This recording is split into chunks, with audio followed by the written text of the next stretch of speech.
Kebangsaan Indonesia Raya.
Hadirin disilakan duduk kembali.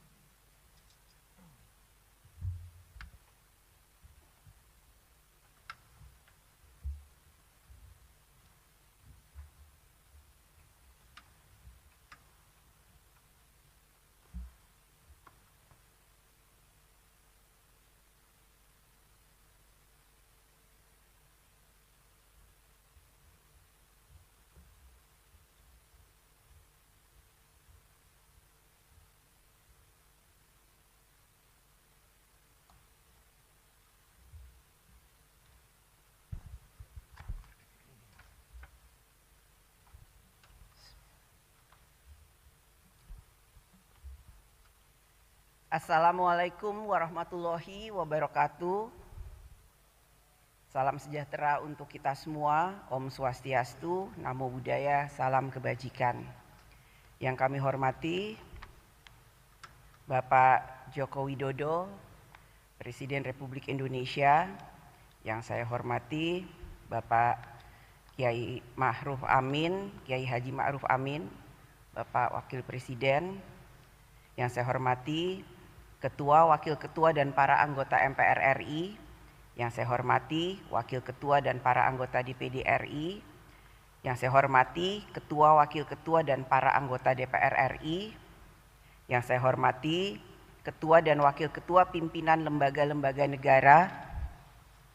Yang saya hormati Ibu Hajah Megawati Soekarno Putri, Presiden Republik Indonesia kelima. Yang saya hormati Bapak Susilo Bambang Yudhoyono, Presiden Republik Indonesia ke-6. Yang saya hormati Bapak Hamzahas. Yang saya hormati Bapak Yusuf Kala. Yang saya hormati Bapak Budiono. Yang saya hormati Yang Mulia Duta Besar Negara Sahabat dan Perwakilan Organisasi Internasional. Yang saya hormati para Menteri Kabinet Indonesia Maju. Yang saya hormati Panglima TNI dan Kapolri. Yang saya hormati para ketua umum partai politik dan para undangan dan hadirin yang kami muliakan, baik yang hadir secara fisik maupun virtual.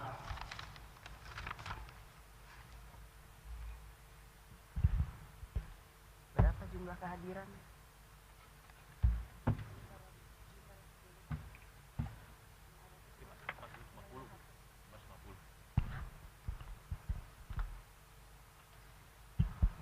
Berdasarkan catatan Sekretariat Jenderal DPR RI, telah hadir secara fisik dan virtual sebanyak 550 orang terdiri dari seluruh unsur fraksi DPR RI, maka quorum telah tercapai dan dengan mengucapkan Bismillahirrahmanirrahim, perkenankan kami selaku pimpinan Dewan membuka rapat paripurna DPR RI yang ke-1 masa persidangan pertama tahun sidang 2021-2022 hari Senin, tanggal 16 Agustus 2021, dan kami nyatakan dibuka dan terbuka untuk umum.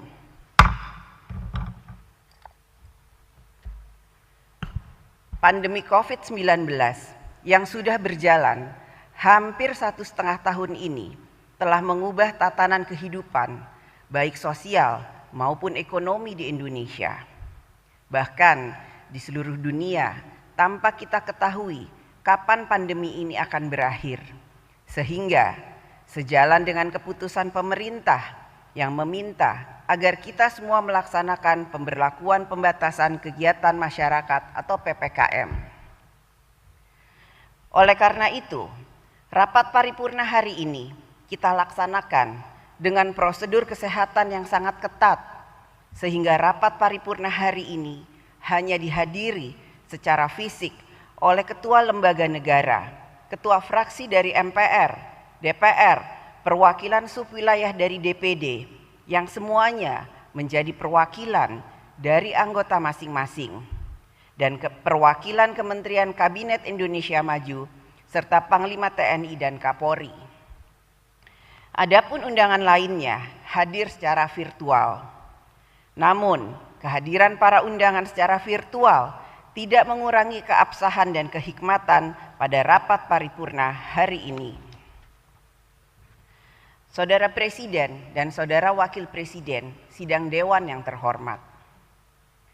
Puji syukur kehadirat Allah Subhanahu wa Ta'ala, Tuhan yang Maha Esa, atas segala rahmat dan karunia-Nya, sehingga pada hari ini kita dapat hadir dalam rapat paripurna DPR RI dalam rangka pembukaan masa persidangan pertama tahun sidang 2021-2022.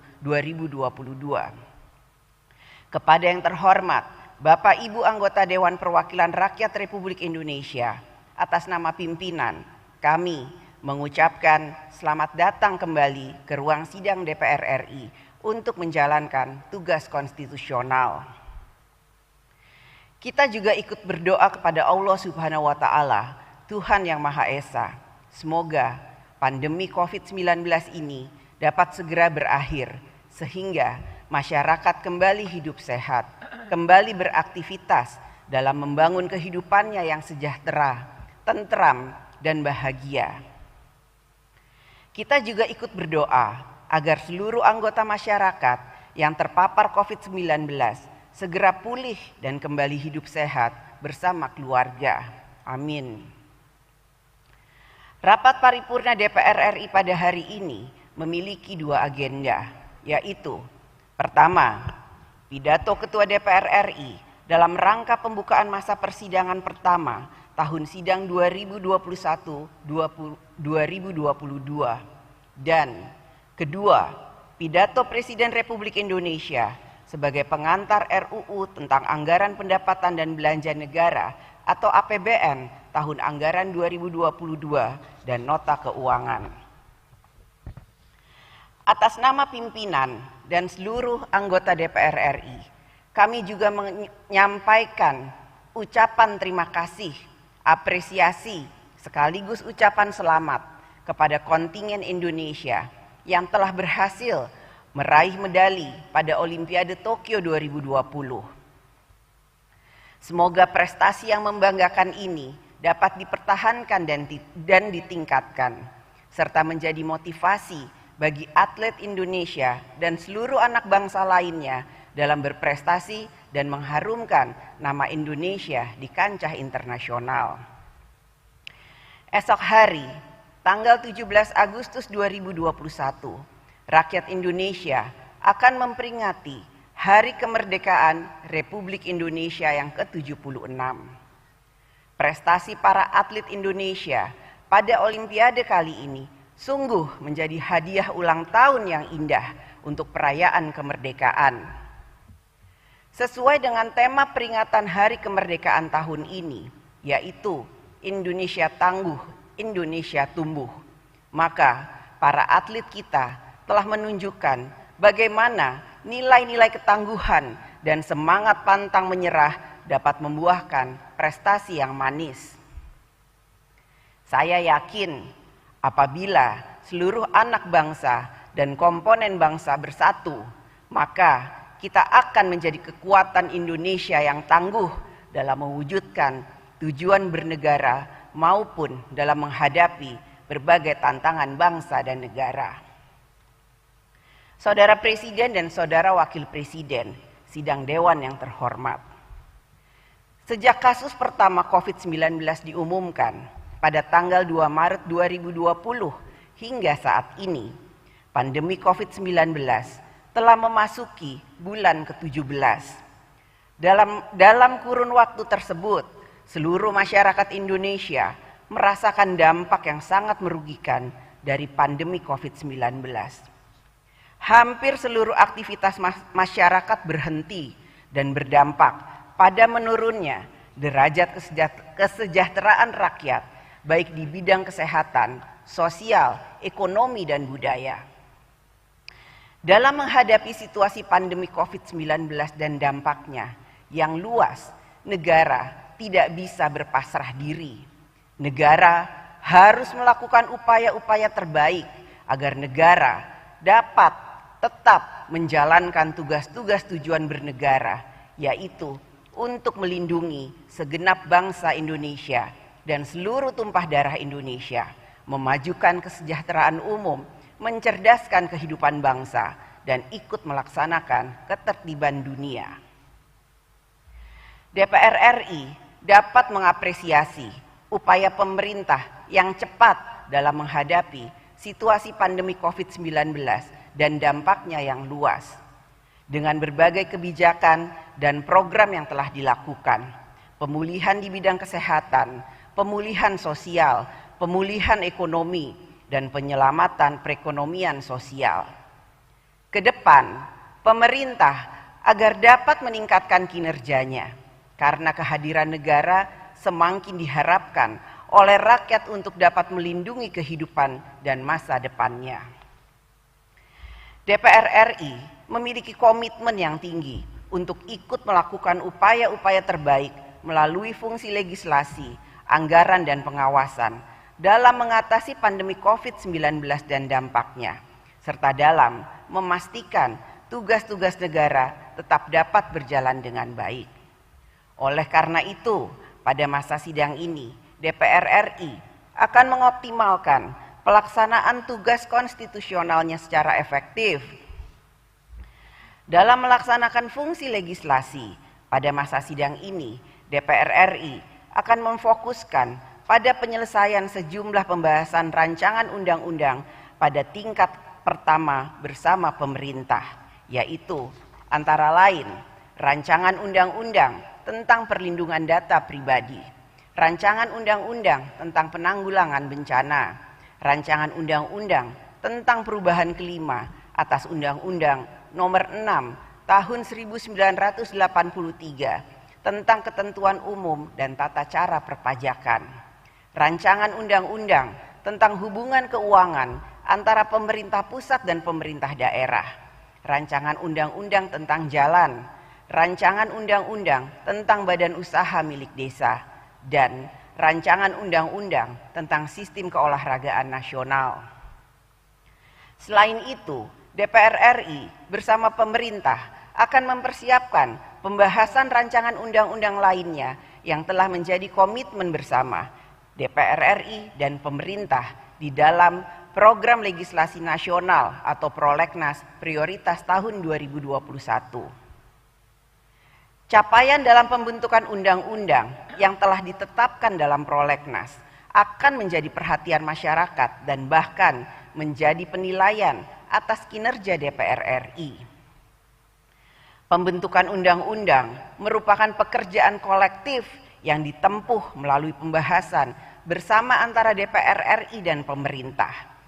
Kinerja pembentukan undang-undang merupakan kinerja bersama antara DPR RI dan pemerintah.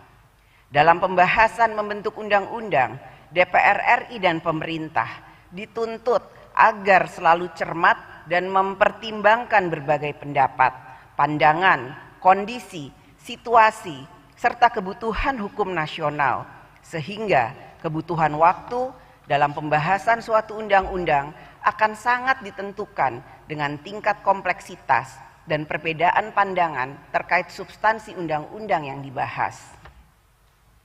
Kinerja program legislasi nasional merupakan pekerjaan kolektif antara DPR RI dan pemerintah.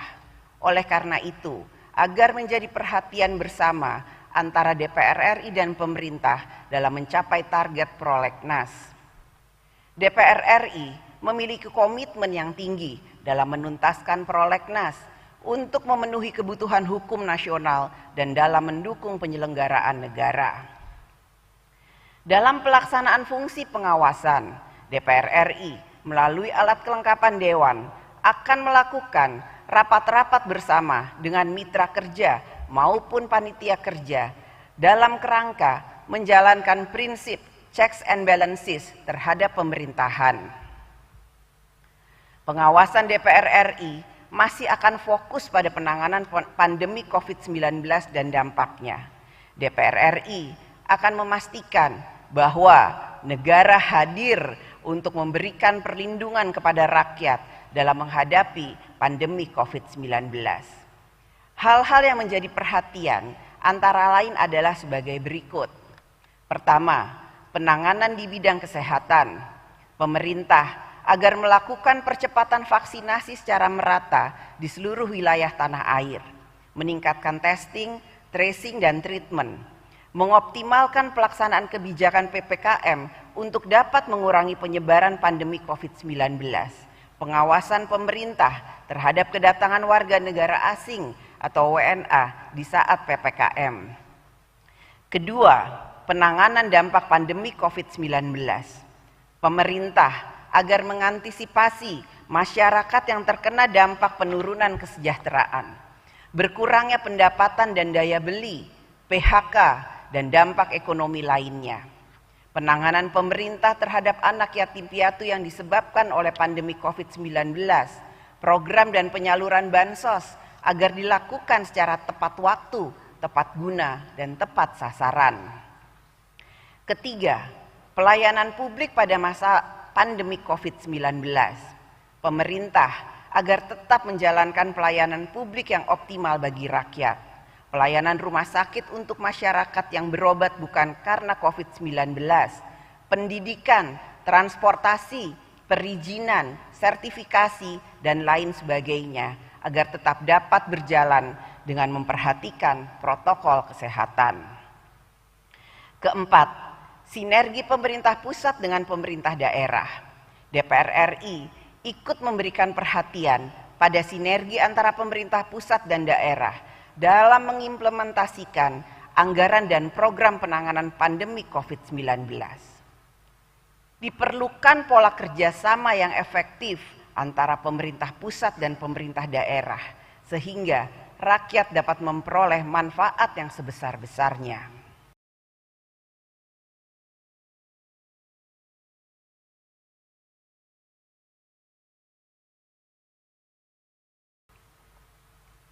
Pemerintah dalam melaksanakan kebijakan pengendalian COVID-19 agar disertai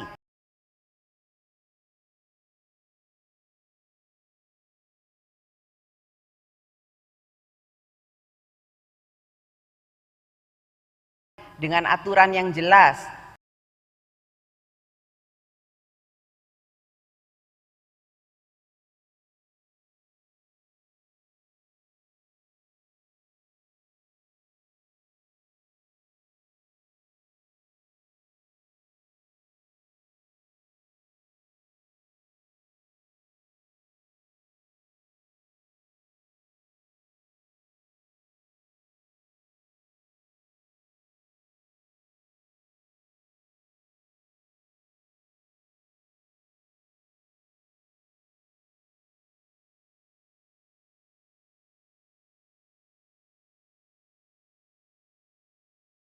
berkesinambungan, disosialisasikan dengan baik, serta dilaksanakan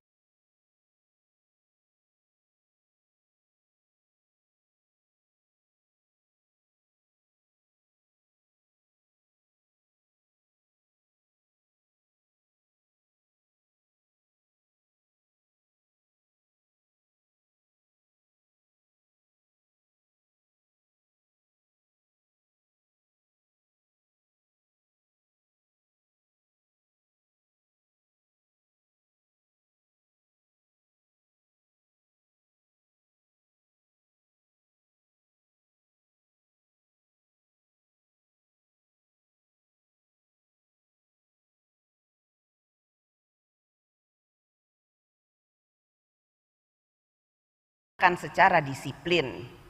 Pemerintah dalam menyampaikan hal-hal tersebut agar terkoordinasi dengan baik, bersinergi satu dengan lainnya, serta satu suara dalam melaksanakannya, sehingga tidak menimbulkan kebingungan di masyarakat. Komitmen pelaksanaan protokol kesehatan secara disiplin agar dapat dipraktekkan dan diperlihatkan oleh seluruh lembaga pemerintahan sehingga dapat menjadi panutan bagi seluruh masyarakat. Kami, DPR RI, dapat memahami bahwa kebijakan yang diambil pemerintah adalah respon cepat terhadap perkembangan pandemi COVID-19 dan pemerintah juga dihadapkan pada penyelesaian kesulitan hidup masyarakat yang semakin tertekan karena pandemi. Oleh karena itulah, DPR RI akan selalu mendukung upaya terbaik pemerintah dalam menyelamatkan kehidupan rakyat Indonesia menghadapi pandemi COVID-19. Selain mengenai penanganan pandemi COVID-19, fungsi pengawasan DPR RI pada masa sidang ini juga akan diarahkan pada 1. Strategi dan kebijakan pertahanan negara tahun 2020-2024. 2. Konsep dan desain penyelenggara pemilu serentak tahun 2024 dan pemilihan gubernur dan wakil gubernur, bupati dan wakil bupati, wali kota dan wakil wali kota serentak tahun 2022. 3. Pengawasan terhadap izin tinggal dan pergerakan orang asing di Indonesia dalam mencegah penyebaran COVID-19. 4. Pengawasan ketersediaan pangan dan stabilisasi harga pangan. 5. Pengawasan terhadap penggunaan dana desa. 6. Pengawasan pelaksanaan keuangan negara dalam rangka pelaksana kebijakan pemerintah. 7. Pengawasan tata kelola obat dan tata kelola alat kesehatan. 8. Pengawasan dan pendampingan distribusi bantuan sosial agar lebih tepat guna dan tepat sasaran. 9. Pengawasan terhadap program 1 juta guru PPPK pada tahun 2021 agar permasalahan kekurangan dan pemerataan guru di setiap jenjang dapat terselesaikan. 10. Kinerja pelaksanaan kebijakan moneter dan kebijakan sektor jasa keuangan dalam program pemulihan ekonomi nasional. DPR RI juga memberikan perhatian atas tugas TNI dan Polri di masa pandemi COVID-19 dalam menjaga keamanan nasional dan ketertiban masyarakat selama menjalankan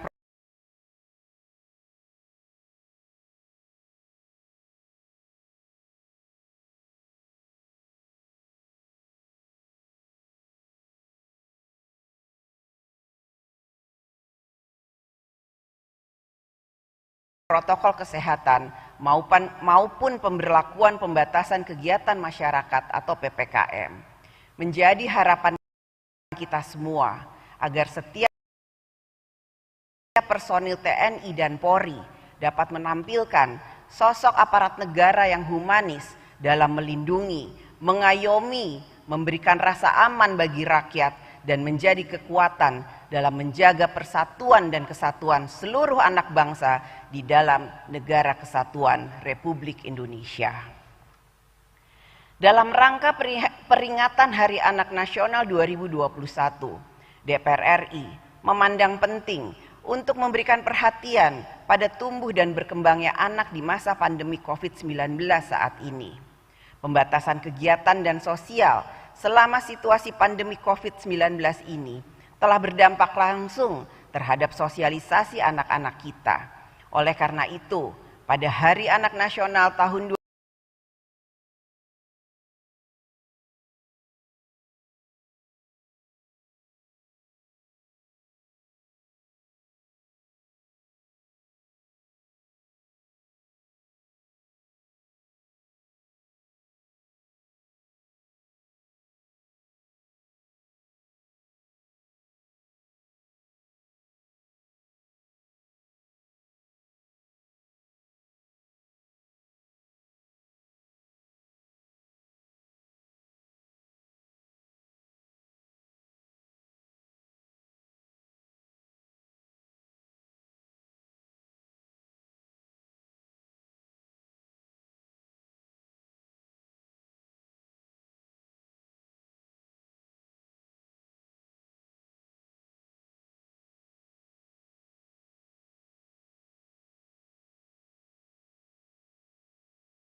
2021 ini dapat menjadi momentum bagi kita semua, khususnya pemerintah, agar melalui kebijakan dan program kementerian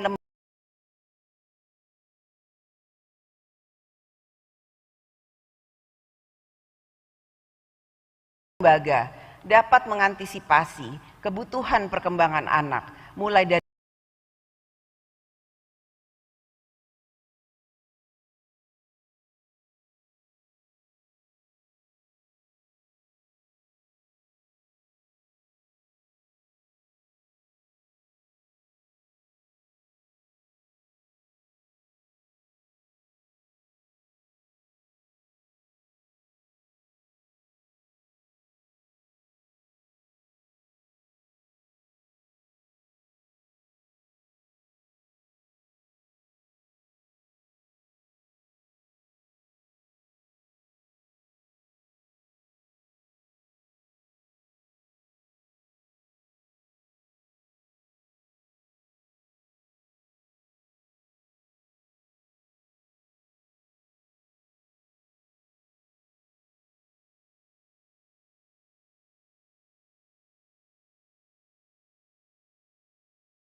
PAUD sampai dengan sekolah dasar dan menengah di situasi pandemi COVID-19.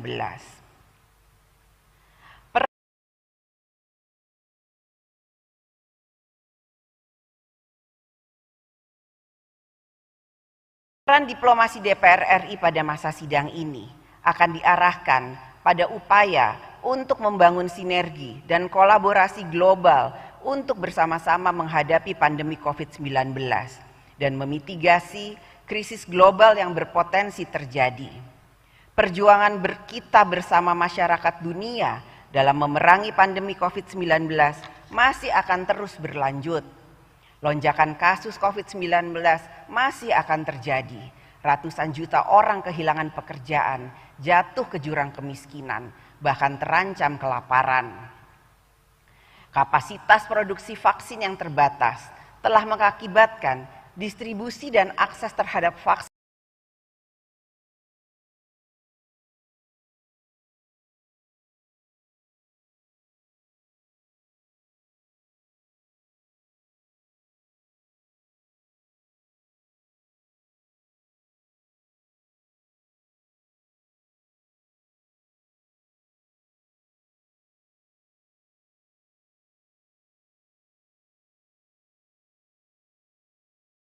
tidak merata, yang akhirnya menghambat upaya pemulihan dunia.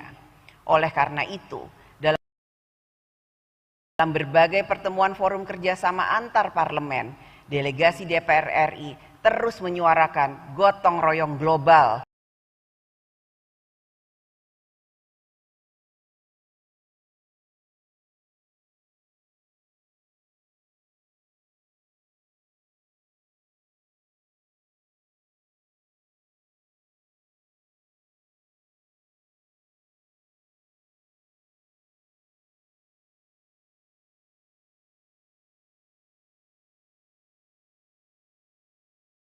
untuk memastikan akses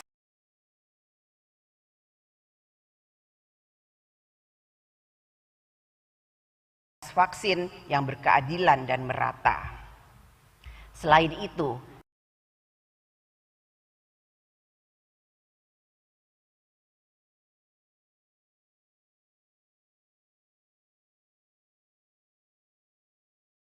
DPR RI juga mengingatkan parlemen negara-negara sahabat mengenai pentingnya upaya bersama dalam melakukan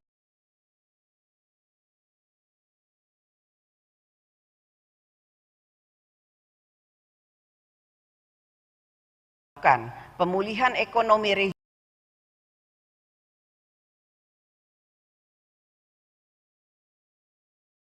regional dan global agar dapat menjaga kesejahteraan rakyat di seluruh dunia serta menghindar dari krisis ekonomi global yang dapat menciptakan bentuk neokolonialisme baru. Saudara Presiden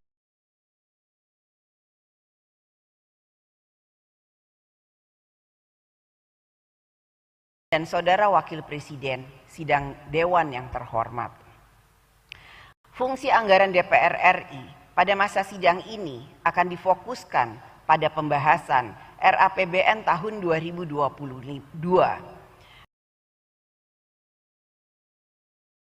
Pada masa sidang sebelumnya, DPR RI bersama pemerintah telah membahas kerangka ekonomi makro dan pokok-pokok kebijakan fiskal atau KEM PPKF tahun 2022. Dalam pembahasan tersebut,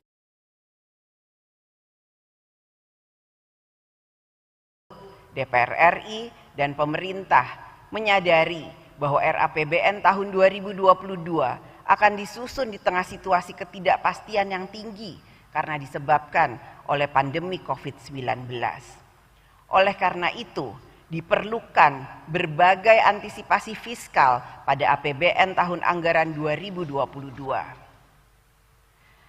Pada tahun 2022, pertumbuhan ekonomi kita terkontraksi hingga negatif 2,07% year on year.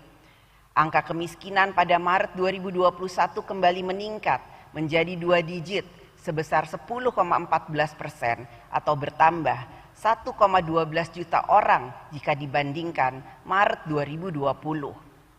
Dari sisi ketenaga kerjaan, BPS mencatat lonjakan tinggi pengangguran dari 4,94% pada Februari 2020 atau sebelum pandemi menjadi 6,26% pada Februari 2021 atau bertambah sebanyak 1,82 juta jiwa. Angka-angka ini menunjukkan begitu luar biasanya dampak pandemi ini terhadap penurunan derajat kesejahteraan rakyat. Penurunan tersebut bisa saja jauh lebih dalam apabila tidak direspon cepat oleh pemerintah melalui langkah extraordinary policy dan kebijakan counter-cyclical di sepanjang tahun 2020.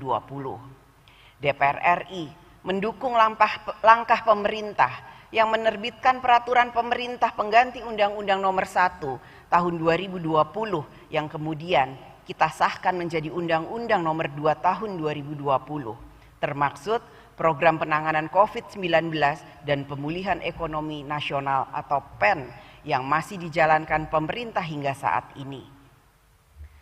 Namun demikian, pemerintah agar terus melakukan berbagai perbaikan kinerja dalam mengimplementasikan berbagai kebijakan dan program pemerintah, sebagaimana yang telah dibahas dan direkomendasikan dalam rapat-rapat komisi maupun AKD lainnya bersama pemerintah. Rakyat semakin membutuhkan kehadiran kebijakan dan program pemerintah yang efektif dalam memberikan perlindungan baik dalam bidang kesehatan, sosial, dan ekonomi. Tahun 2021 yang merupakan tahun kedua pandemi COVID-19 masih menjadi faktor utama yang mempengaruhi aktivitas kehidupan sosial dan ekonomi masyarakat. Saat ini kita menghadapi gelombang kedua atau second wave serangan pandemi COVID-19 yang sebelumnya telah dialami oleh beberapa negara. DPR RI dapat mengapresiasi upaya pemerintah yang telah mengutamakan keselamatan hidup rakyat dengan menjalankan pembatasan kegiatan masyarakat yang lebih ketat. Meskipun pemerintah harus mengantisipasi berbagai konsekuensi terhadap kondisi sosial dan ekonomi di balik kebijakan tersebut. Pada kuartal pertama dan kedua tahun 2021, sebenarnya aktivitas ekonomi kita sudah mulai bertumbuh. Ekonomi kita sudah berada pada trajektori atau lintasan pemulihan. Pertumbuhan ekonomi pada kuartal pertama tahun 2021 sebesar 0,74% year on year. Sedangkan pada kuartal kedua 2021 pertumbuhan ekonomi mencapai 7,07% year on year. Pada kuartal ketiga 2021 dapat diperkirakan laju pertumbuhan ekonomi akan kembali tertekan dengan adanya PPKM atau pemberlakuan pembatasan kegiatan masyarakat. Trajektori lintasan pemulihan ekonomi 2021 tersebut dapat menjadi acuan dalam merancang dan menyusun antisipasi fiskal pada tahun anggaran 2022. Pengalaman dalam menjalankan APBN tahun anggaran 2021 yang harus merespon penanganan perkembangan pandemi COVID-19 dan mengakibatkan pemerintah melakukan berbagai refocusing program dan anggaran agar dapat diantisipasi pada APBN tahun anggaran 2022 yang akan datang. Sehingga pemerintah dapat tetap efektif dalam menjalankan tugas pemerintahan lainnya selain fokus dalam penanganan pandemi COVID-19. Pada tahun 2022 terdapat optimisme pemulihan ekonomi global. Pada World Economic Outlook Juli tahun 2021, IMF memproyeksikan pertumbuhan ekonomi global sebesar 4,9% atau naik 0,5 percentage point dibanding proyeksi April tahun 2021. Proyeksi ini tentunya akan bergantung pada kemampuan dunia mengendalikan wabah dan memastikan keberhasilan vaksinasi dalam mewujudkan kekebalan komunitas secara global. Di sisi lain, Organisasi Kesehatan Dunia atau WHO memprediksi pandemi ini belum berakhir hingga tahun depan, setidaknya hingga pertengahan tahun 2022. Kondisi ini akan menjadi tantangan bagi pemulihan sosial dan ekonomi kita di tahun mendatang. Selain itu, risiko dan ketidakpastian yang juga masih akan tetap tinggi di tahun 2022 juga masih menjadi tantangan bagi ekonomi kita. Di antaranya adalah risiko kecepatan pemulihan yang tidak merata antar negara akibat perbedaan situasi pandemi COVID-19, kecepatan vaksinasi, dan dukungan stimulus ekonomi. Terdapat kemungkinan percepatan normalisasi kebijakan moneter Amerika Serikat dan negara maju lainnya sebagai implikasi dari pemulihan ekonominya yang lebih cepat akan menciptakan efek rambatan atau spillover effect terhadap volatilitas dan ketidakpastian pasar keuangan global serta arus modal global. Termaksud di dalamnya adalah potensi resiko nilai tukar rupiah terhadap US dollar serta kenaikan harga minyak mentah dunia seiring dengan proses pemulihan ekonomi global. Berbagai dinamika dan tantangan tersebut tidak terlepas dari perkembangan pandemi COVID-19 yang penuh ketidakpastian. Oleh karena itu, kapasitas dan ketahanan APBN tahun anggaran 2022 agar telah mengantisipasi ketidakpastian yang diakibatkan oleh pandemi COVID-19. Kapasitas APBN sangat ditentukan oleh pertumbuhan ekonomi, khususnya pendapatan negara. Sedangkan pertumbuhan ekonomi terjadi apabila terdapat peningkatan produksi barang dan jasa untuk memenuhi permintaan konsumsi.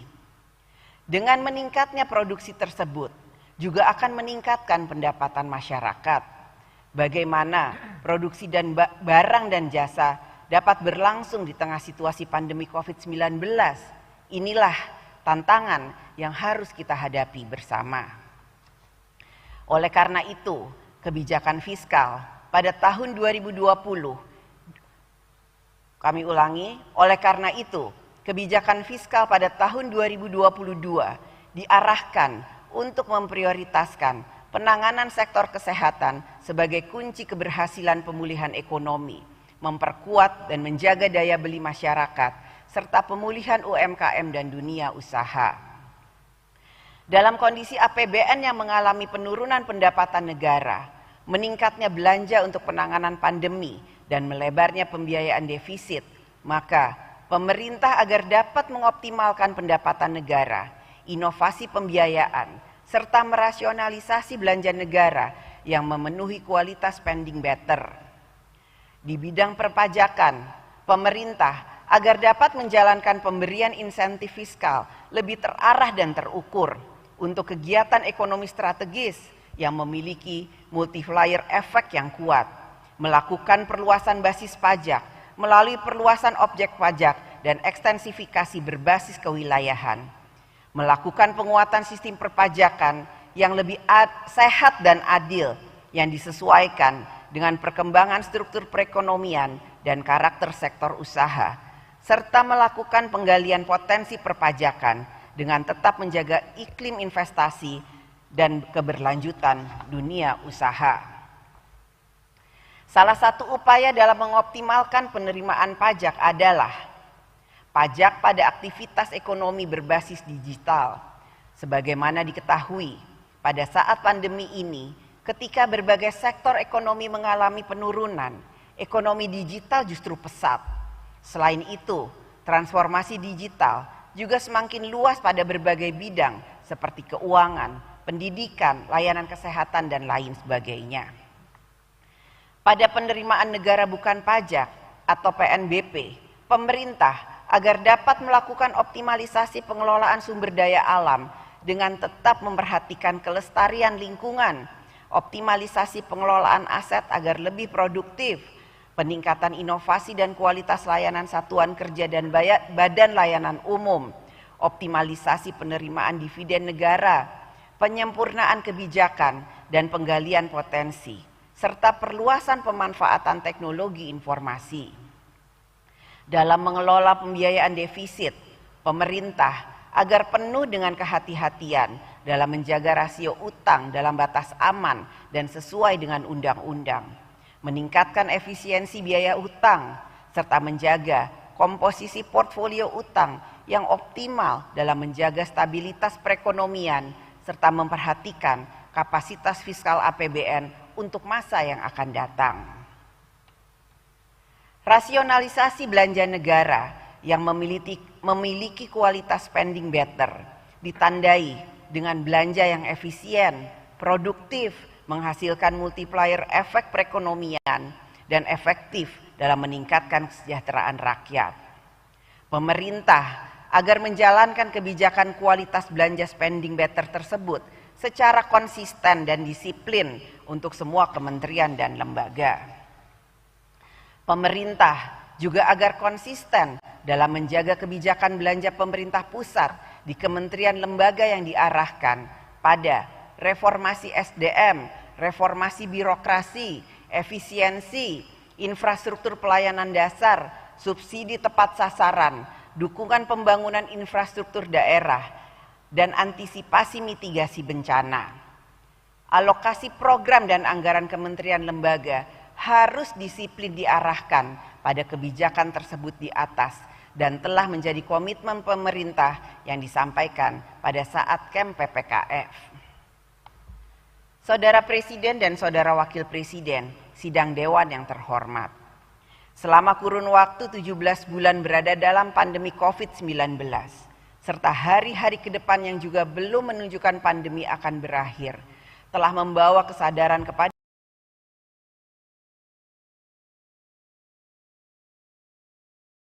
kita semua bahwa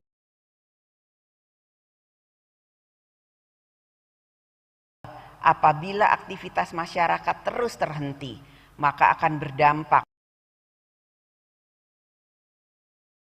pada penurunan derajat kesejahteraan rakyat.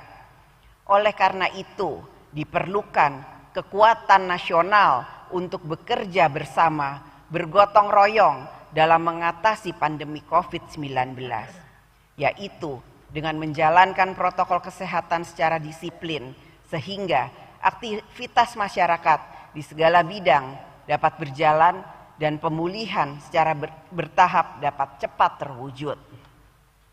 DPR RI melalui fungsi konstitusionalnya memiliki komitmen yang tinggi untuk bekerja bersama dengan pemerintah, lembaga negara lainnya, seluruh komponen bangsa dalam menjalankan upaya terbaik untuk menyelamatkan bangsa dan negara menghadapi pandemi COVID-19 dan dampaknya.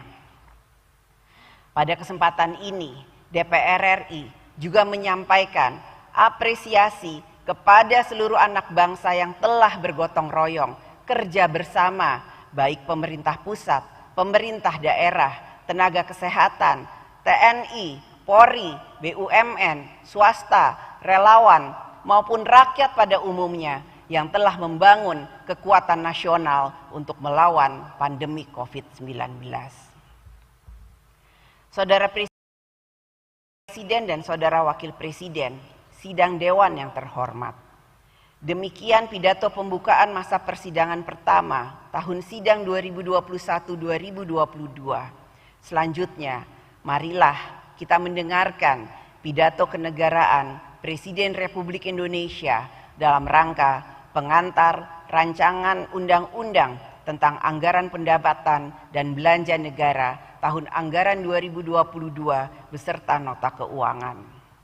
Kepada Saudara Presiden, kami persilahkan menyampaikan pidato kenegaraan Presiden Republik Indonesia dalam rangka pengantar rancangan undang-undang tentang anggaran pendapatan dan belanja negara tahun anggaran 2022 beserta nota keuangannya.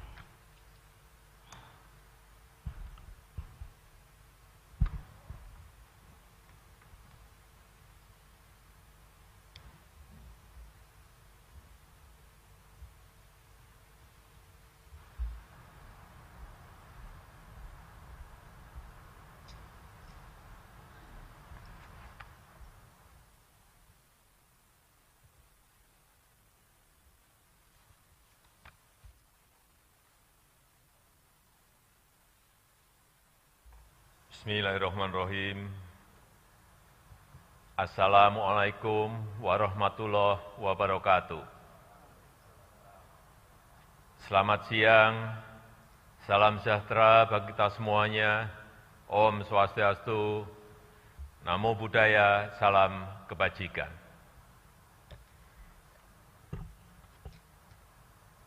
Yang saya hormati Wakil Presiden Republik Indonesia,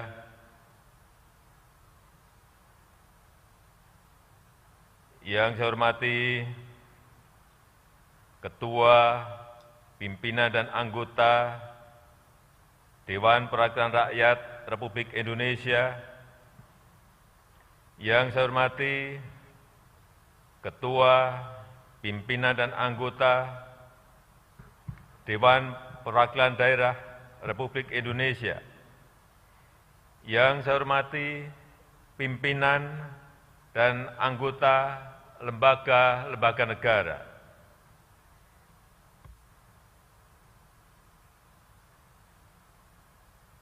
yang saya hormati Ibu Hajah Megawati Soekarno Putri, Presiden kelima Republik Indonesia, yang saya hormati Bapak Susilo Bambang Yudhoyono, Presiden ke-6 Republik Indonesia, yang saya hormati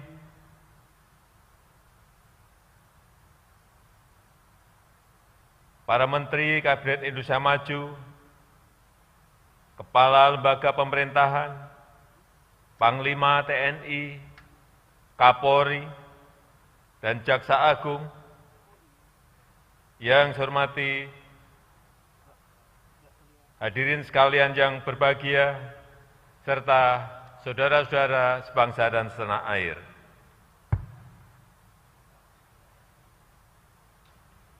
Sampai saat ini, pandemi COVID-19 masih belum berakhir. Di tahun 2022, kita masih akan dihadapkan pada ketidakpastian yang tinggi. Kita juga harus bersiap menghadapi tantangan global lainnya, seperti ancaman perubahan iklim, peningkatan dinamika geopolitik, serta pemulihan ekonomi global yang tidak merata. Karena itu, APBN tahun 2022 harus antisipatif, harus responsif, dan fleksibel merespon ketidakpastian. Namun, tetap mencerminkan optimisme dan kehati-hatian. APBN berperan sentral untuk melindungi keselamatan masyarakat dan sekaligus sebagai motor pengungkit pemulihan ekonomi.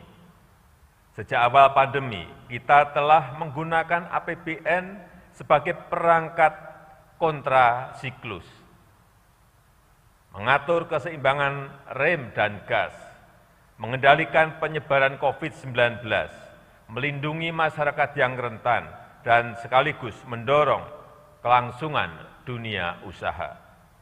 Strategi ini membuahkan hasil. Mesin pertumbuhan yang tertahan di awal pandemi sudah mulai bergerak. Di kuartal kedua 2021 kita mampu tumbuh 7,07% year on year, dan tingkat inflasi yang terkendali di angka 1,52% year on year. Capaian ini harus terus dijaga momentumnya. Reformasi struktural harus terus diperkuat. Undang-Undang Cipta Kerja, Lembaga Pengelola Investasi (INA), dan sistem OSS berbasis risiko adalah lompatan kemajuan yang dampaknya bukan hanya pada peningkatan produktivitas, peningkatan daya saing investasi, dan peningkatan ekspor, tapi juga pada penciptaan lapangan kerja yang berkualitas dan pemulihan ekonomi yang berkelanjutan. Hadirin yang saya muliakan, dengan berpijak pada strategi tersebut, pemerintah mengusung tema kebijakan fiskal tahun 2022, yaitu pemulihan ekonomi dan reformasi struktural. Pemulihan sosial ekonomi akan terus dimantapkan sebagai penguatan fondasi untuk mendukung pelaksanaan reformasi struktural secara optimal. Reformasi struktural merupakan hal yang sangat fundamental untuk pemulihan dan akselerasi pertumbuhan ekonomi pasca pandemi. Karena Indonesia bukan hanya harus tumbuh, tapi tumbuh dengan cepat dan berkelanjutan. Untuk itu, produktivitas harus ditingkatkan. Produktivitas akan bisa meningkat bila kualitas SDM membaik. Diperkuat oleh konektivitas yang semakin merata, pembangunan infrastruktur yang dipercepat, termasuk infrastruktur digital, energi, dan pangan untuk mendorong industrialisasi, serta dukungan ekosistem hukum dan birokrasi yang kondusif bagi dunia usaha. Ketua, pimpinan, dan anggota Dewan yang saya hormati, dengan berpijak pada kebijakan reformasi struktural, serta memperhitungkan dinamika pandemi COVID-19 di Indonesia, asumsi indikator ekonomi makro yang kami pergunakan di tahun 2022 adalah sebagai berikut. Pertumbuhan ekonomi tahun 2022 diperkirakan pada kisaran 5,0% sampai 5,5%. Kita akan berusaha maksimal mencapai target pertumbuhan di batas atas, yaitu 5,5%. Namun, harus tetap waspada karena perkembangan COVID-19 masih sangat dinamis. Kita akan menggunakan seluruh sumber daya, analisis ilmiah, dan pandangan para ahli untuk terus mengendalikan pandemi COVID-19. Dengan demikian, pemulihan ekonomi dan kesejahteraan sosial dapat dijaga serta terus dipercepat dan diperkuat.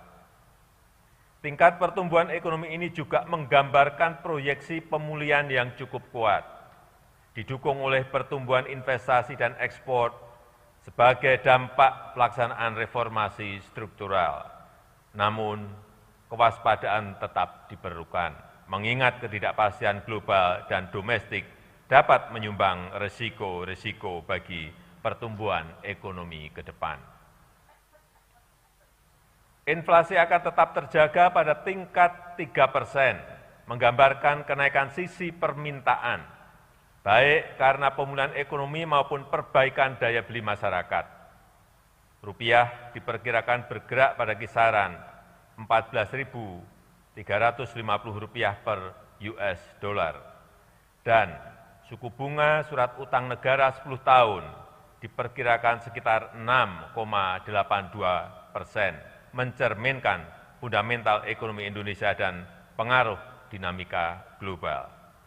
Harga minyak mentah Indonesia (ICP) diperkirakan akan berkisar pada 63 US dollar per barel. Lifting minyak, gas, dan bumi diperkirakan masing-masing mencapai 703.000 barel dan 1.036.000 barel setara minyak per hari. Ketua, pimpinan, dan anggota Dewan yang saya hormati, dengan mencermati dinamika perekonomian dan perkembangan penanganan COVID-19, arsitektur kebijakan fiskal harus antisipatif dan responsif, dengan tetap menjaga keseimbangan antara kemampuan kontrasiklus dengan upaya pengendalian risiko, agar keberlanjutan fiskal jangka panjang tetap dapat terjaga.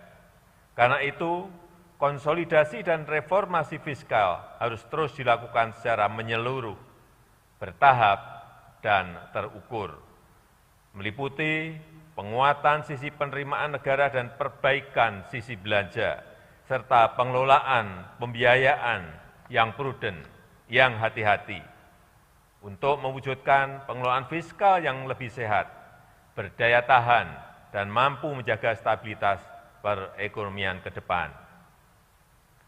Konsolidasi fiskal tahun 2022 akan lebih fokus untuk mendukung pelaksanaan reformasi struktural, terutama akselerasi pembangunan SDM melalui reformasi bidang kesehatan, perlindungan sosial, dan pendidikan. Reformasi struktural juga diarahkan untuk perbaikan fondasi ekonomi melalui reformasi regulasi dan birokrasi serta dukungan sektoral yang mendorong pertumbuhan. Pemerintah juga melanjutkan komitmen menurunkan kemiskinan, terutama penghapusan kemiskinan ekstrem dan mengurangi ketimpangan sosial. Reformasi fiskal juga terus dijalankan melalui optimalisasi pendapatan, penguatan belanja berkualitas, serta inovasi pembiayaan. Upaya optimalisasi pendapatan ditempuh melalui penggalian potensi, perluasan basis perpajakan, peningkatan kepatuhan wajib pajak, dan optimalisasi pengelolaan aset serta inovasi layanan. Dengan demikian, angka rasio perpajakan dapat diperbaiki untuk penguatan ruang fiskal dengan tetap melindungi kepentingan rakyat kecil. Upaya penguatan belanja berkualitas dilakukan melalui pengendalian belanja agar lebih efisien, lebih produktif, dan menghasilkan multiplier effect yang kuat terhadap perekonomian, serta efektif untuk mendukung program prioritas dan peningkatan kesejahteraan masyarakat. Inovasi di sisi pembiayaan difokuskan untuk mendorong pembiayaan yang fleksibel dan kehati-hatian, melalui kerjasama pemerintah dan badan usaha yang lebih terintegrasi dalam pembiayaan infrastruktur, penguatan peran lembaga pengelola investasi, serta pendalaman pasar obligasi negara. Selain itu, kebijakan fiskal tahun 2022 juga diarahkan untuk memberikan fondasi yang kokoh untuk konsolidasi fiskal, menuju ke defisit maksimal 3% terhadap produk domestik bruto pada tahun 2023. Ketua, pimpinan, dan anggota Dewan yang saya hormati, pada tahun 2022 pemerintah merencanakan kebijakan fiskal yang tetap ekspansif guna mendukung percepatan pemulihan sosial ekonomi, namun juga konsolidatif untuk menyehatkan APBN dengan penguatan reformasi struktural. Karena itu, pemerintah menyampaikan 6 fokus utama dalam kebijakan APBN tahun 2022. Pertama, melanjutkan upaya pengendalian COVID-19 dengan tetap memprioritaskan sektor kesehatan. Kedua, menjaga keberlanjutan program perlindungan sosial bagi masyarakat miskin dan rentan. Ketiga, memperkuat agenda peningkatan SDM yang unggul, berintegritas dan berdaya saing. Yang keempat, melanjutkan pembangunan infrastruktur dan meningkatkan kemampuan adaptasi teknologi. Kelima, penguatan desentralisasi fiskal untuk peningkatan dan pemerataan kesejahteraan antar daerah. Keenam, melanjutkan reformasi penganggaran dengan menerapkan zero-based budgeting untuk mendorong agar belanja lebih efisien, memperkuat sinergi pusat dan daerah, fokus terhadap program prioritas dan berbasis hasil, serta antisipat terhadap kondisi ketidakpastian.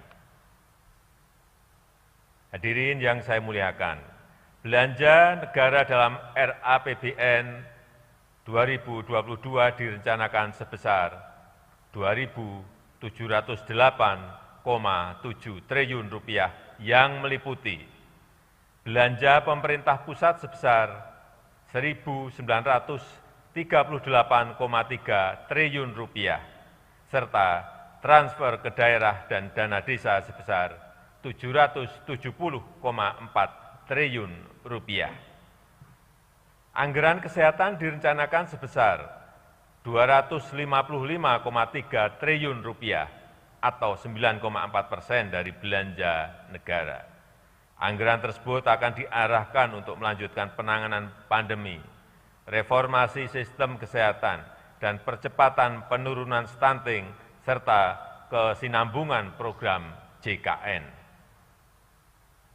Untuk penanganan COVID-19 fokus pemerintah antara lain antisipasi risiko dampak COVID-19 dengan testing, tracing, dan treatment, melanjutkan program vaksinasi COVID-19, serta penguatan sosialisasi dan pengawasan protokol kesehatan.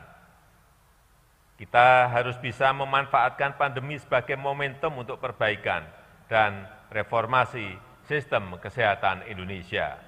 Kita harus mampu membangun produksi vaksin sendiri dan mendorong berkembangnya industri farmasi yang kuat dan kompetitif.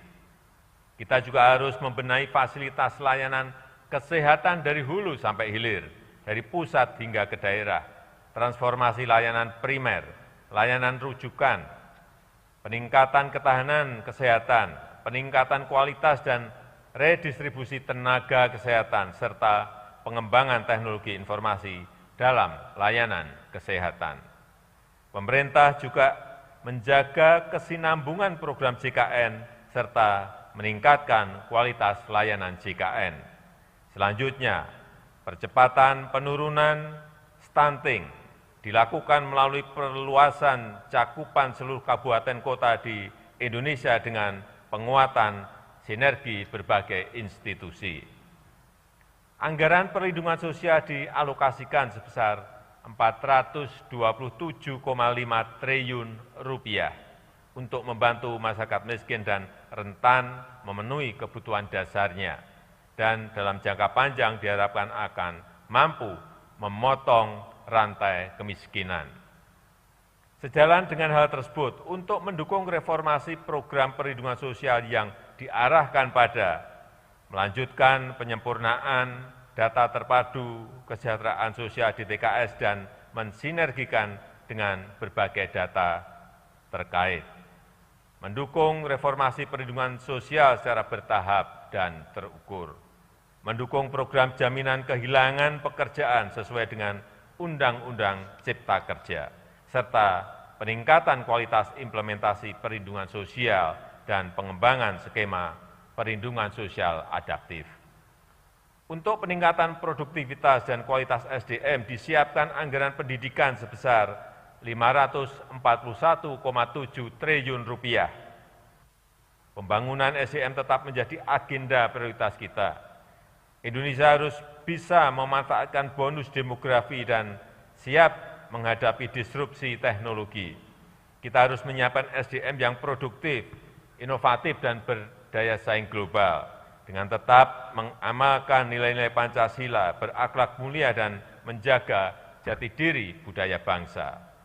Kebijakan diarahkan untuk melanjutkan reformasi pendidikan, dengan penekanan pada 3 hal: peningkatan kualitas SDM melalui penguatan PAUD dan sekolah penggerak, pemerataan sarana prasarana pendidikan, serta menyelesaikan mismatch pendidikan dengan penguatan pendidikan vokasi, pengembangan riset, terapan dan inovasi yang tersambung dengan industri dan masyarakat, program magang dan teaching industry, serta pelaksanaan program Merdeka Belajar. Pemerintah berkomitmen untuk memperkuat investasi pemerintah di bidang pendidikan antara lain, mendukung perluasan program beasiswa, adopsi teknologi informasi dan komunikasi, pemajuan kebudayaan, penguatan perguruan tinggi kelas dunia, dan pengembangan riset dan inovasi. Pembangunan infrastruktur dianggarkan sebesar Rp384,8 triliun. Pembangunan infrastruktur diarahkan untuk mendukung penguatan penyediaan layanan dasar, mendukung peningkatan produktivitas melalui infrastruktur konektivitas dan mobilitas, menyediakan infrastruktur energi dan pangan yang terjangkau andal dan memperhatikan aspek lingkungan, serta pemerataan infrastruktur dan akses teknologi informasi dan komunikasi. Untuk mendukung target pembangunan infrastruktur, strategi memadukan anggaran dengan bauran pendanaan akan terus dilakukan. Skema KPBU menjadi model pembiayaan yang terus ditawarkan. Bauran pendanaan antara kementerian, lembaga, BUMN, dan swasta akan terus diperkuat. Pada tahun 2022, anggaran transfer ke daerah dan dana desa direncanakan sebesar Rp770,4 triliun yang akan difokuskan pada meningkatkan kualitas belanja daerah agar terjadi percepatan dalam peningkatan dan pemerataan kesejahteraan, melanjutkan kebijakan penggunaan DTU untuk peningkatan kualitas infrastruktur publik daerah, pemulihan ekonomi di daerah, pembangunan SDM pendidikan, dan penambahan belanja kesehatan prioritas. Meningkatkan efektivitas penggunaan DTK melalui penyaluran DAK fisik berbasis kontrak dan DAK non-fisik untuk mendorong peningkatan capaian output dan outcome, serta mendukung perbaikan kualitas layanan. Melanjutkan penguatan sinergi perencanaan penganggaran melalui peningkatan harmonisasi belanja kementerian, lembaga, dan TKDD, serta memprioritaskan pembangunan dana desa untuk pemulihan ekonomi di desa melalui program perlindungan sosial dan kegiatan penanganan COVID-19, serta mendukung sektor-sektor prioritas. Pemerintah juga akan terus melakukan penguatan quality control terhadap TKDD agar terjadi perbaikan dan pemerataan layanan publik di seluruh pelosok tanah air, serta untuk memastikan program prioritas nasional yang dilakukan pemerintah daerah berjalan efisien, efektif, transparan, dan berkeadilan. Penajaman juga kita lakukan dalam pengelolaan dana otonomi khusus Papua dan Papua Barat. Lahirnya Undang-Undang Nomor 2 Tahun 2021 membawa angin segar perubahan pengelolaan dana otonomi khusus yang lebih baik. Perpanjangan dan peningkatan besaran dana otsus menjadi 2,25% dari plafon dana alokasi umum nasional, disertai dengan perbaikan dan penajaman kebijakan dalam skema pengalokasian, penyaluran, dan tata kelola dana otsus. Upaya itu diharapkan memberikan dampak signifikan bagi peningkatan kesejahteraan masyarakat di tanah Papua. Berbagai kebijakan belanja negara secara keseluruhan diharapkan dapat mendorong tercapainya sasaran pembangunan pada tahun 2022, yakni tingkat pengangguran terbuka 5,5 sampai dengan 6,3%. Tingkat kemiskinan di kisaran 8,5 sampai dengan 9,0%, dengan penekanan pada penurunan kemiskinan ekstrem. Tingkat ketimpangan rasio Gini di kisaran 0,376 sampai dengan 0,378, serta indeks pembangunan manusia di kisaran 73,41 sampai dengan 73,46.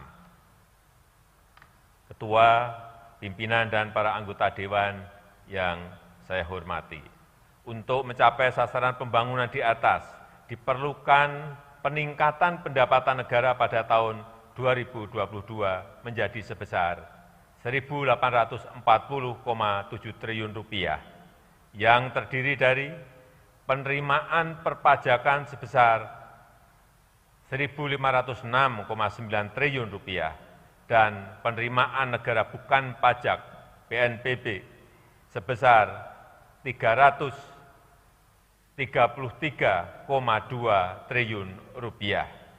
Mobilisasi pendapatan negara dilakukan dalam bentuk optimalisasi penerimaan pajak maupun reformasi pengelolaan PNBP.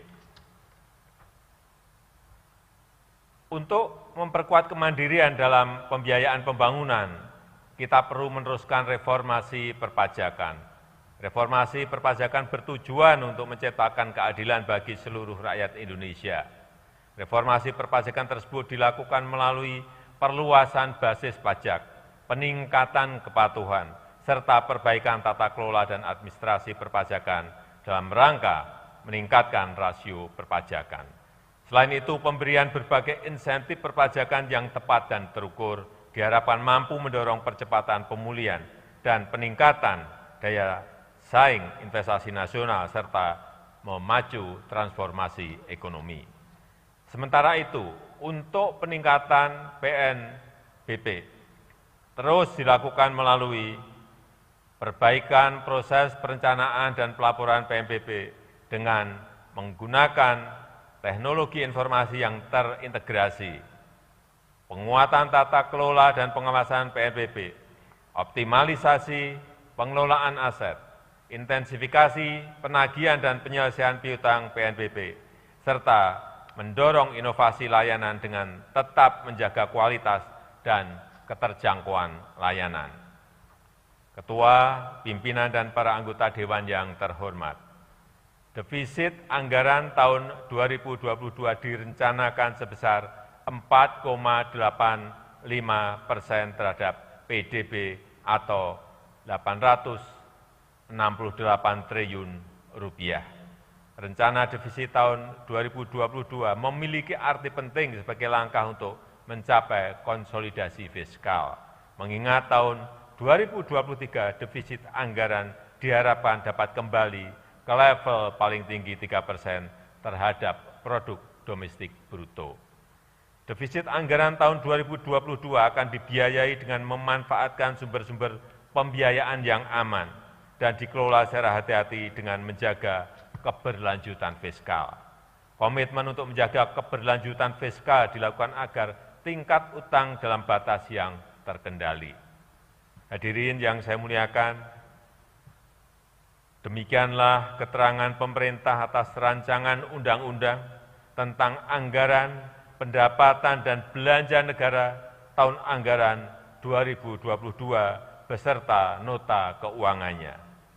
Besar harapan kami, pembahasan RAPBN tahun 2022 dapat dilakukan secara konstruktif demi mewujudkan Indonesia maju berdasarkan Pancasila dan Undang-Undang Dasar 1945.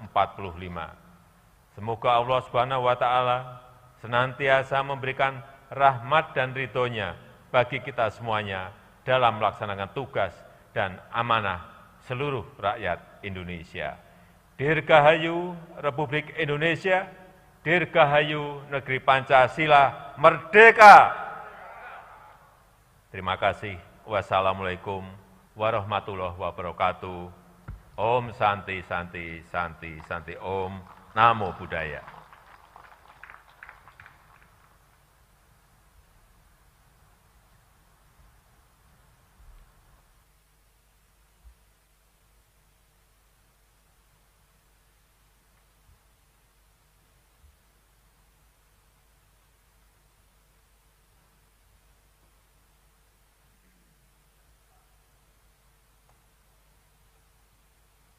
Persiapan penyampaian rancangan undang-undang tentang anggaran pendapatan dan belanja negara tahun anggaran 2022 dan nota keuangan beserta dokumen pendukungnya dari Presiden Republik Indonesia kepada Ketua DPR RI.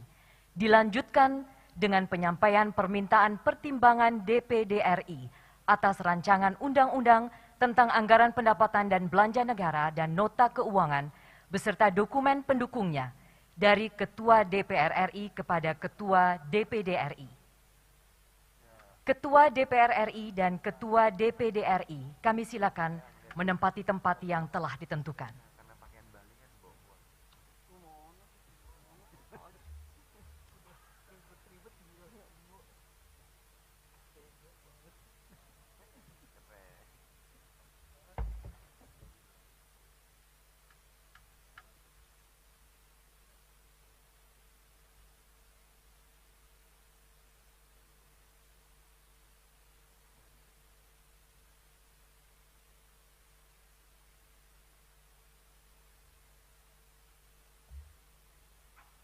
Mohon perkenan Presiden Republik Indonesia untuk maju ke tempat yang telah ditentukan.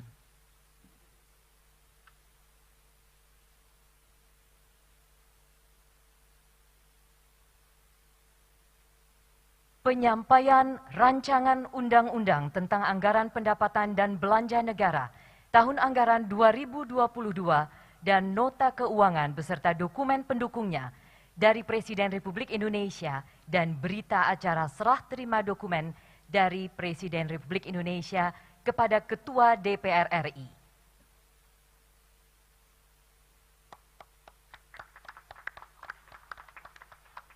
Penyampaian permintaan pertimbangan DPD RI atas rancangan undang-undang tentang anggaran pendapatan dan belanja negara tahun anggaran 2022 dan nota keuangan beserta dokumen pendukungnya dari Ketua DPR RI kepada Ketua DPD RI.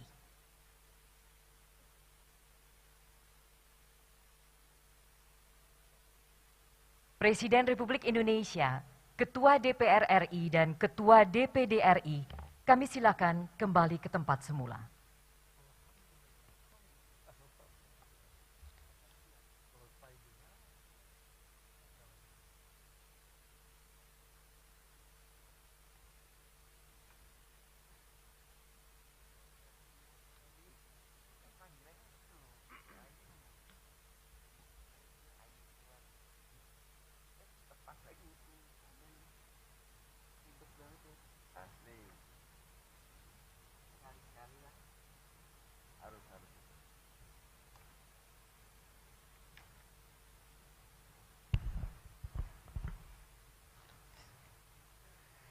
Saudara Presiden dan Saudara Wakil Presiden, Sidang Dewan yang terhormat, demikianlah telah kita ikuti dan dengar bersama pidato kenegaraan Presiden Republik Indonesia dalam rangka pengantar rancangan undang-undang tentang anggaran pendapatan dan belanja negara tahun anggaran 2022 dan nota keuangan beserta dokumen pendukungnya.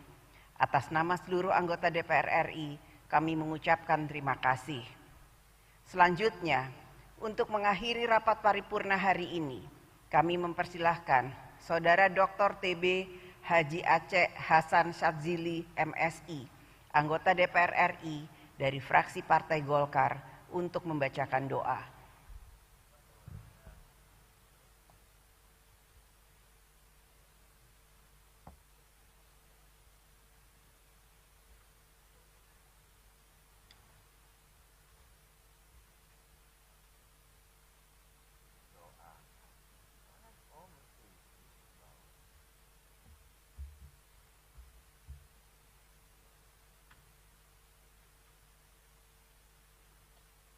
Assalamualaikum warahmatullahi wabarakatuh.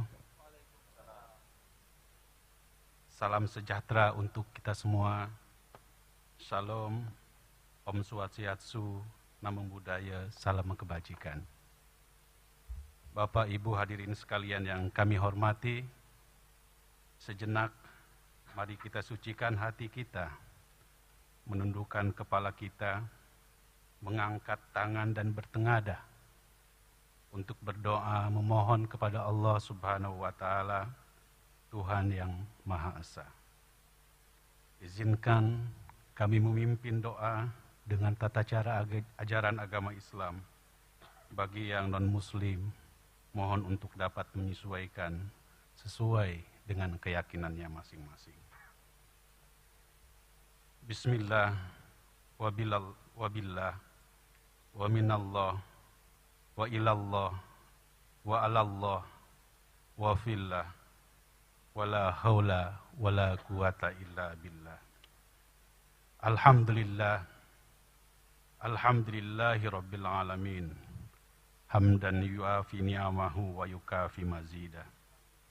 Ya Rabbana lakal hamdu wa lakas syukru kama yanbaghi li jalali wajhikal karim wa adimi sultanik. Allahumma salli ala sayyidina Muhammadin alladhi mala'ta qalbahu min jalalik wa ainahu min jamalik fa asbaha fariham masrura muayyadan mansura wa ala alihi wa sahbihi wa sallama tasliman katsira. Walhamdulillahi rabbil alamin. Ya Qahhar, ya Jabbar, wahai Zat Maha Perkasa. 1,5 tahun sudah kami dan seluruh hamba-hambamu diberikan cobaan oleh-Mu melalui makhluk-Mu yang disebut dengan corona. Bahkan melawan makhluk-Mu yang tak terlihat saja kami tak kuasa, ya Allah. Sungguh kami lemah di hadapan-Mu, ya Allah. Betapa kecil dan tiada daya apapun yang kami miliki di hadapan-Mu, ya Allah. Ya Ghaffar, ya Tawwab, ya Allah yang Maha Pengampun dan Zat penerima taubat. Kami sangat sadar bahwa Engkau adalah Maha Perkasa. Jika COVID yang Engkau timpakan kepada kami karena kesombongan kami, karena dosa-dosa kami, karena kemaksiatan kami, karena kerakusan kami, karena arogansi kami, karena kelalaian kami atas ajaran-Mu, karena perbuatan kami yang tidak sesuai dengan kehendak-Mu, ya Allah. Ampunilah kami, ya Allah. Kami bertaubat kepadamu, ya Allah. Sungguh kami bertaubat kepadamu, ya Allah. Bahwa sesungguhnya kami adalah hamba-hambamu yang lemah, yang tak berdaya, yang tak kuasa di tengah keperkasaanmu yang menguasai langit, bumi, dan segala isinya. Rabbana la tu'akhidna in nasina aw akhtana. Rabbana wa la tahmil alaina isran kama hamaltahu alal ladzina min qablina. Rabbana wa la tuhammilna ma la taqata lana bih. Wa'fu anna waghfir lana warhamna anta maulana fansurna 'alal qaumil kafirin. Ya Allah, ya Tuhan kami, janganlah Engkau hukum kami jika kami lupa atau kami melakukan kesalahan. Ya Allah, ya Tuhan kami, janganlah Engkau bebankan kepada kami beban yang berat sebagaimana Engkau telah bebankan kepada orang-orang sebelum kami. Ya Allah, ya Tuhan kami, jangan Engkau pikulkan kepada kami apa yang tak sanggup kami pikul, ya Allah. Maafkanlah kami, ya Allah. Ampunilah kami, ya Allah. Anugerahkanlah kepada kami kasih sayang-Mu. Engkaulah penolong kami, maka tolonglah kami dari orang-orang yang kafir. Allahumma adfa'anna al-ghala wal wabala wal waba wal corona wal fahsya wal munkar was suyuf al mukhtalifah wasyada'ida wal mihan ma dhahara minha wa ma batan min baladina hada Indonesia khassah wa min jami'i buldani ammah innaka ala kulli syai'in qadir. Ya Allah, ya Tuhan kami, hindarkanlah kami dari segala malapetaka, bala dan bencana, penyakit corona, kekejian dan kemungkaran, perselisihan yang menimbulkan perpecahan, kekejaman dan peperangan yang tampak maupun yang tersembunyi di negara yang kami cintai ini dan seluruh dunia. Sesungguhnya Engkau, ya Allah, Maha berkuasa atas segala sesuatu. Allahumma amanna fi awtanina wa adim ni'matal amni wal istiqrara fi biladina wa ya Rabbana aslih a'immatana wa wulati umurina wa ayyidhum bil haqq wa hayyi lahumul bitanatas salihah allati tu'inuhum 'alal khair. Ya Allah, tentamkanlah kami di negeri kami yang kami cintai. Jagalah nikmat ketentraman dan kestabilan di negeri kami. Duhai Engkau, Tuhan kami, tempat mengadunya kami tanpa rasa takut dan khawatir. Bimbinglah para pemimpin kami dan orang-orang yang telah diberikan kepercayaan dalam memegang urusan kami.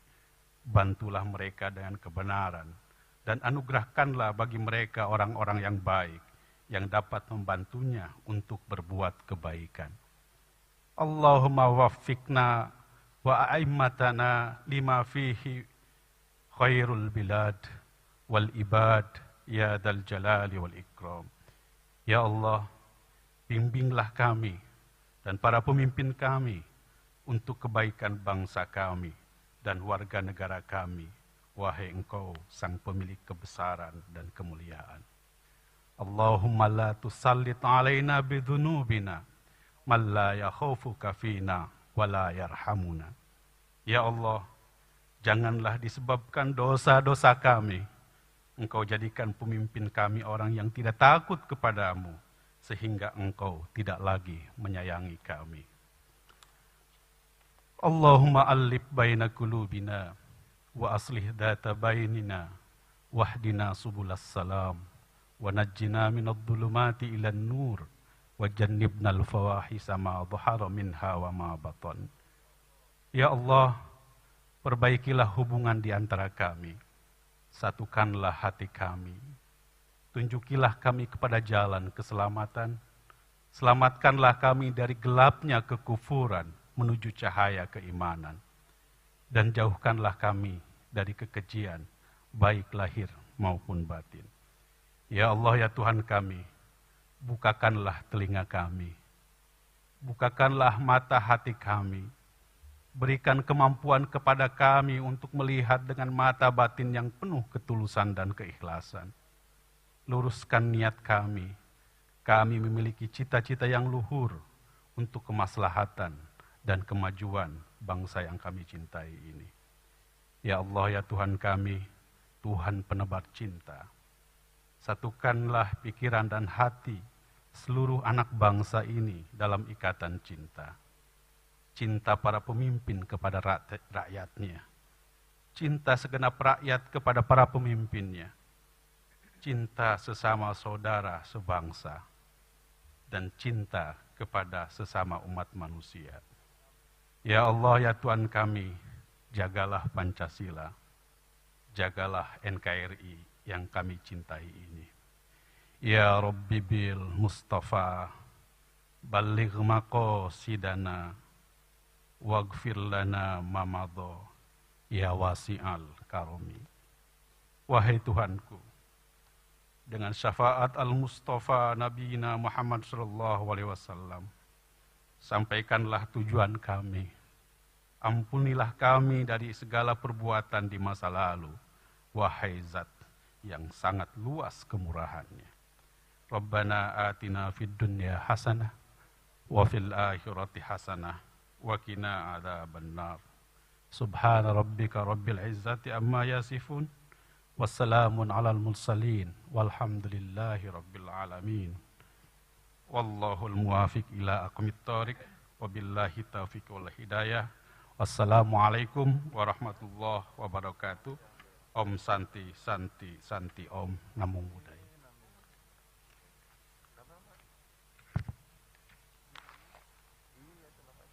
Doain kita semua lah, lancar. Ini lama nih masa ini sampai 7 Oktober, lama enggak nih?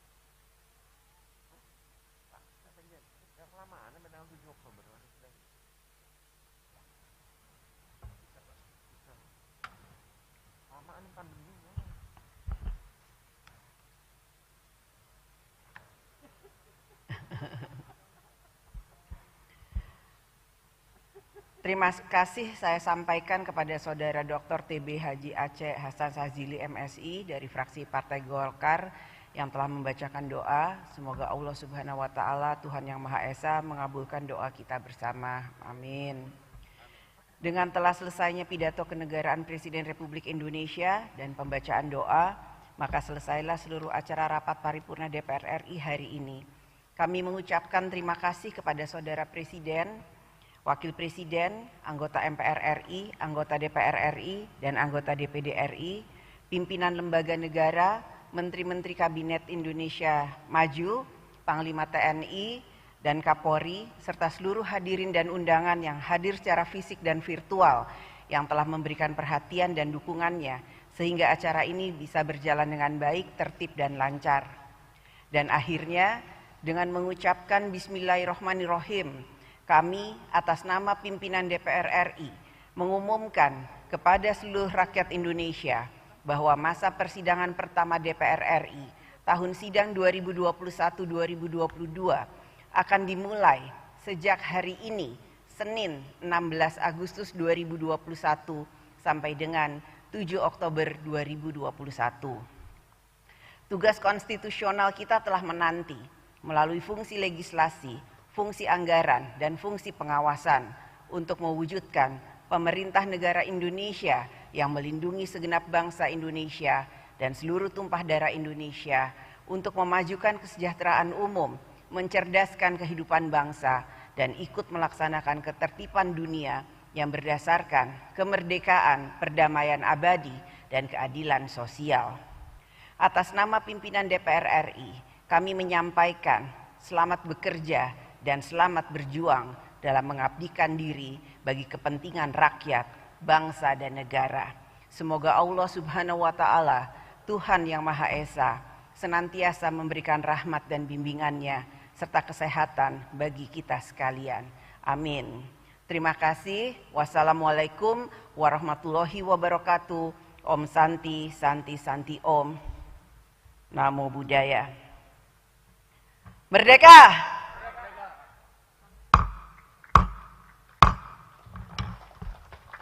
Hadirin dimohon berdiri. Lagu Kebangsaan Indonesia Raya.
Presiden Republik Indonesia dan Wakil Presiden Republik Indonesia didampingi pimpinan DPR RI berkenan meninggalkan ruang rapat paripurna.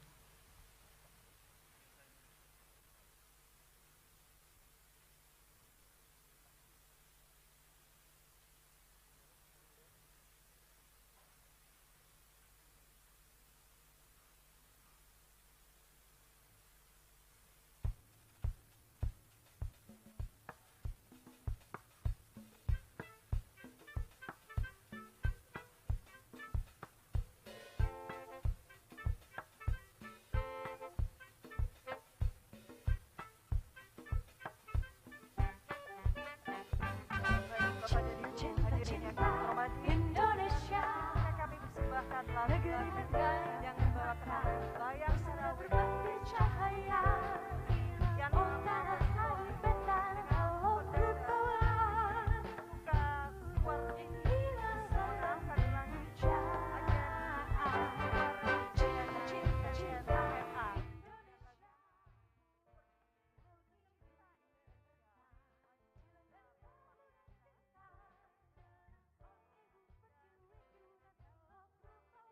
Terima kasih sudah nonton. Jangan lupa like, subscribe, dan share ya.